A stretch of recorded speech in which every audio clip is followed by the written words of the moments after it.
I haven't been very nice to this poor little Explorer. I'm trying to shove a 1,200-pound turbo diesel truck engine into this thing, and trying to do so, it took some sacrifices. Not from me, mind you. Sacrifices from the Explorer. Here's one thing I had to do to make this giant drivetrain fit. Today, I'm actually going to fix this big hole in the floor. Cutting all this space out of the floor removed a bunch of its rigidity. Some of this stuff is pretty thin, and I don't know if I trust it to hold my seat anymore. So, I need to make sure that when I do this, I stiffen this guy up a little bit. So the objective of today's video is cover the hole in the floor. When I do that, make it stiff enough that my seat doesn't fall through, and hopefully we'll be in good shape.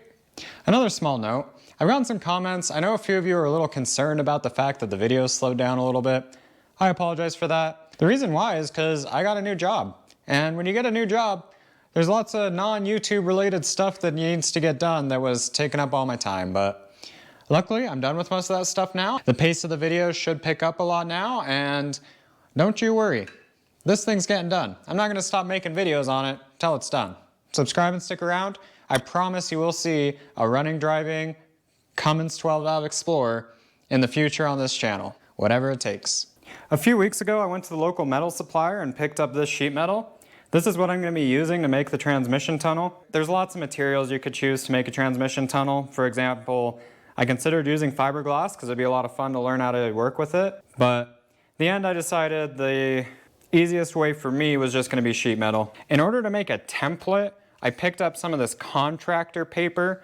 You use it for throwing down on your floor when you're painting or something. I think it'll work well for making a template, and it was 12 bucks for 140 feet of it at my local hardware store, so this will come in really useful for all sorts of projects. My plan is I want to box in from about here back really well, and I'm just going to weld that straight to the floor because I don't ever need to get underneath it to access that. However, up here, I want to make this section of it removable. One, so I can adjust the shifter for the transfer case, but two, I also want it removable so that I can get at the transfer case bolts here. That'll make it a lot easier if I ever have to pull the drivetrain to be able to pull the transfer case off up here rather than trying to leave it all together as one piece and pull it out the front.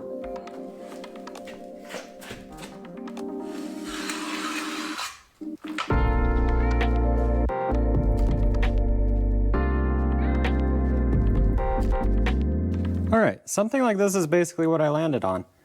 Because I left so much of the curvature of the original transmission tunnel, I'm hoping that I can get this done by just taking 3 plates, 1, 2, 3, and just molding them into shape. I won't have to do any fancy vertical plates with anything going over the top. Should just be 3 pieces of sheet metal, hammered into place, these 2 welded in, this one bolted on. If it doesn't bend nice and easy, I'll have to make this geometry here a little more complex. First things first, I need to prep the surface underneath here, so that means clean it up with a wire wheel and an angle grinder. Let's get back to work.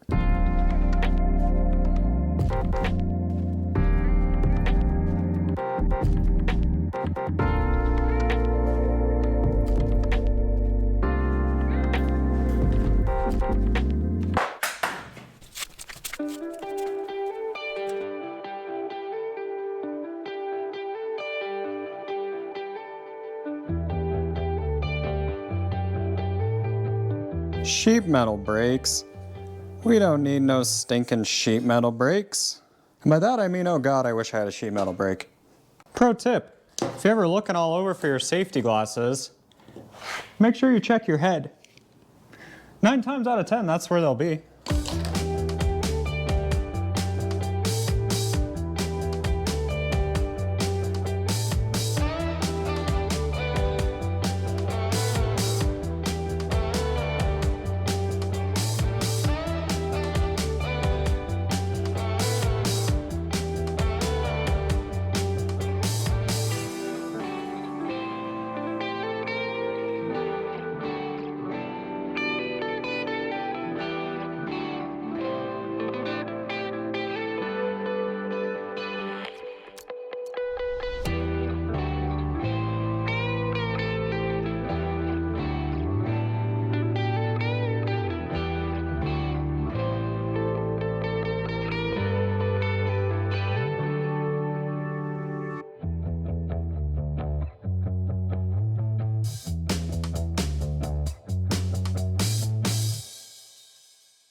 I am out of filler rod, I am out of welding gas, but I think I finished the first 2 sections. Now this is my first time really working with sheet metal, so it didn't come out perfect. There's lots of things I would prefer, but it doesn't have to look pretty, it has to be functional.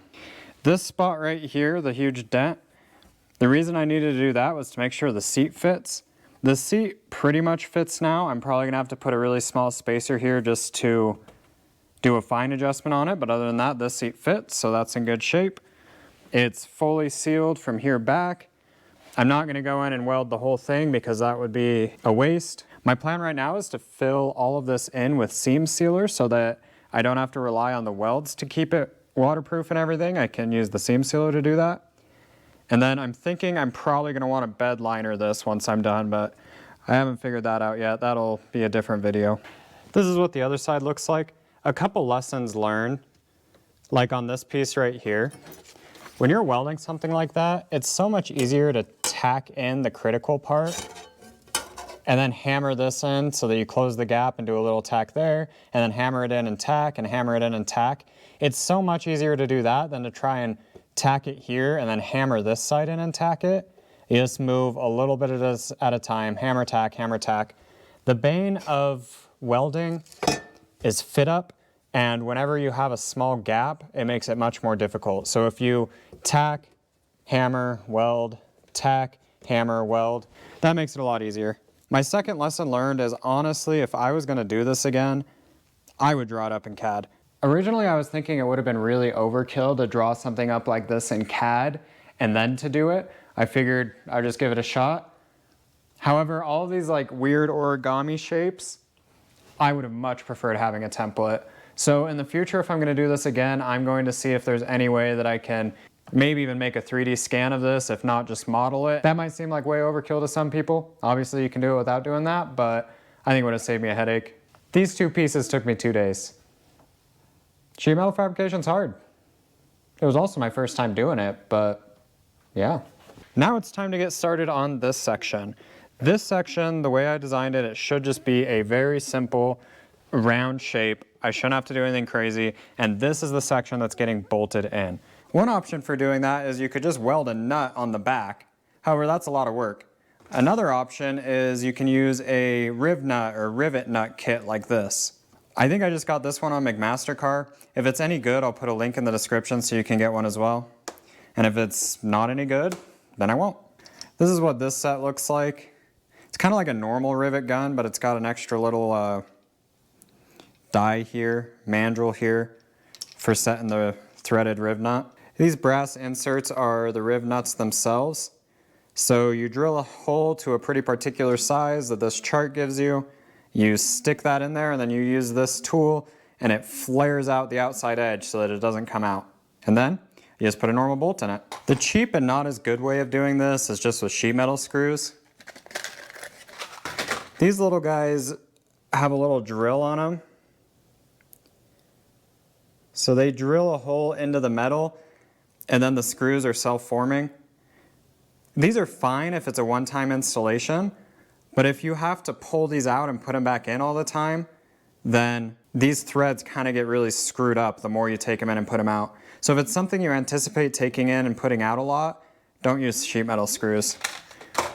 Additionally, these give you way more thread engagement, so they're way stronger. So this is what I'm gonna use. Let's see how it works out. This is what my original template looked like for this part. As you can tell, it's basically just a square piece of sheet, so I'm hoping this part will be a lot easier.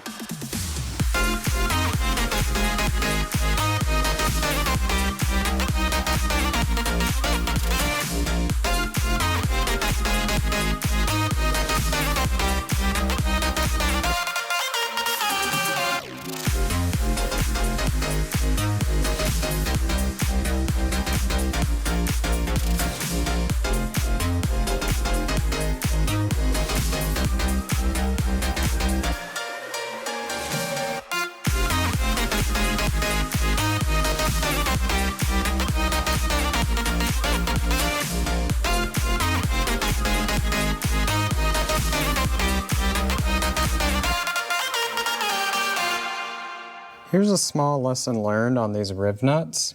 They work awesome, but in this thin sheet metal, the sheet metal can just get destroyed and then they don't work very well.